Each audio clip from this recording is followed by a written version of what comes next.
ফুলতলির মরহুম পীর সাহেব আল্লাহ শামসুল উলামা আল্লামা আব্দুল লতিফ ফুলতলি রহমতুল্লাহ রুহানি সন্তান যারা, আপনাদের দায়িত্ব কিন্তু অনেক বেশি। স্লোগান দিবেন, বাঁচাও ইমান বাঁচাও দেশ, বাসে স্লোগান দিয়া বাড়িতে যে বসে থাকবেন তা চলবে না। আমাদের সকল দলের একটাই দাবি, অনতিবিলম্বে স্বাধীন বাংলায় শয়তান কাদিয়ানীদেরকে রাষ্ট্রীয়ভাবে অমুসলিম ঘোষণা করতেই হবে, করতেই হবে, করতেই হবে। তালামিসকে মাঠে নামতে হবে, আল ইসলামকে মাঠে নামতে হবে, ফুলতলির মরহুম পীর সাহেবের উত্তরসূরিদেরকে শপথ নিয়ে মাঠে নামতে হবে। কাদিয়ানীদেরকে রাষ্ট্রীয়ভাবে অমুসলিম ঘোষণার দাবি আদায়ে যদি জানমাল দিতে হয়, কারা কারা প্রস্তুত আছেন হাত তুলুন।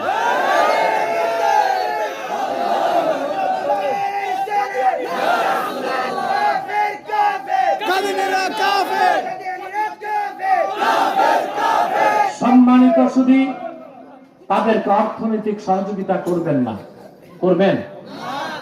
করেন আপনারা? জি করেন, করেন। প্রাণ কোম্পানির যত জিনিস তাদের, সেজান কোম্পানির জুস তাদের, আরএফএল এর পণ্যগুলো তাদের, প্রথম আলো নামের প্রথম অন্ধকার পত্রিকা, ডেইলি স্টার, কালের কণ্ঠে গুলো তাদের। এগুলো ধরবেন না, কিনবেন না, বেচবেন না, মনে থাকবে। এই যে প্রথম আলো, এটা ইসলামের শত্রু, মুসলমানের শত্রু, বাংলাদেশেরও শত্রু। আপনাদেরকে আমি একটা ছোট্ট কথা বলে দিই, বাংলাদেশে কোন হিন্দুদের উপর মুসলমান নির্যাতন করে নাই। মন্দির ভাঙ্গা, মূর্তি ভাঙ্গার কাজ হিন্দুরাই করেছে। আর যদি মুসলমান নামধারী কেউ করে, ওটা রাজনৈতিক কারণে করছে, ঠিক না? বিষয়টা একেবারে স্পষ্ট। কিন্তু প্রথম আলো পত্রিকা হিন্দুদের পক্ষে, ইসকনের পক্ষে দালালি করে যাচ্ছে, করে নাই? আর 5ই আগস্টের বিপ্লবের পর অসংখ্য নিরীহ পুলিশের উপর নির্যাতন হয়েছে, সেই সংবাদটা তারা কিন্তু প্রচার করে নাই। কারণ ওরা চেয়েছিল পুলিশের উপর আরো নির্যাতন হোক, জনগণের সাথে পুলিশের যুদ্ধ হোক, বিপ্লব নষ্ট হয়ে যাক।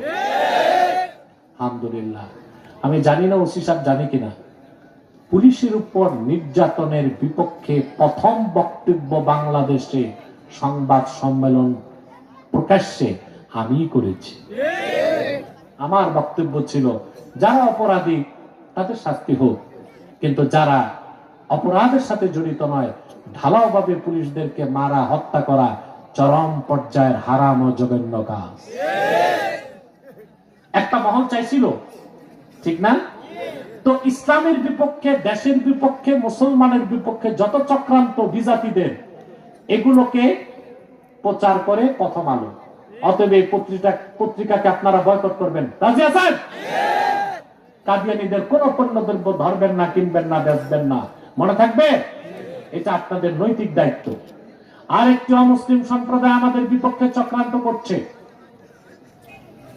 ইসাই জামাত, খ্রিস্টানদের একটা দল। 75 সালে তারা বাংলাদেশে ঢুকছে, এই পর্যন্ত 2.5 লক্ষ পরিবারকে তারা খ্রিস্টান বানায় দিচ্ছে। তারা দাড়ি রাখে, টুপি লাগায়, বলে আমরা ইসাই জামাত, মানুষকে খ্রিস্টান বানায়। পরে বলে তুমি কে? বলে আমি মুসলমান। কি মুসলমান? ইসাই মুসলমান। বলে তার অর্থ বুঝো, তুমি ঈসার উম্মত মুসলমান। ঈসার উম্মত মুসলমান না খ্রিস্টান? এই দলের ব্যাপারে সাবধান থাকবেন। আরেকটা ফিতনা, হিজবুত তাওহীদ। এটা আসলে হিজবুত তাওহীদ না, হিজবুত শয়তান। এদের একটাই কাজ, জনগণকে আলেমদের থেকে সরায় দেওয়া। দেশের সমস্ত আলেম ওলামা, পীর মাশায়েখদেরকে তারা ধর্ম ব্যবসা এবং ভণ্ড বলে। নাউজুবিল্লাহ বলবেন না?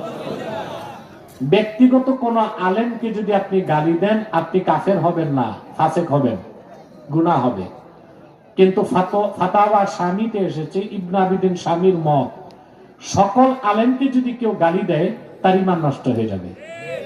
ইহানাতুল উলামাই কুফরুন, সামগ্রিকভাবে আলেমদেরকে অপমান করা কুফর। মনে থাকবে? তাহলে হিজবুত তাহরীর কি করতেছে? জনগণ থেকে আলেমদের সরাইতে চায়। কারণ আপনারা জানেন যে বকরির পালের রাখাল নাই, ওই বকরি যায় বাঘের পেটে, আর যে কওমের নেতৃত্বে আলেমরা থাকে না, ওই কওম যায় বিজাতির খপ্পরে।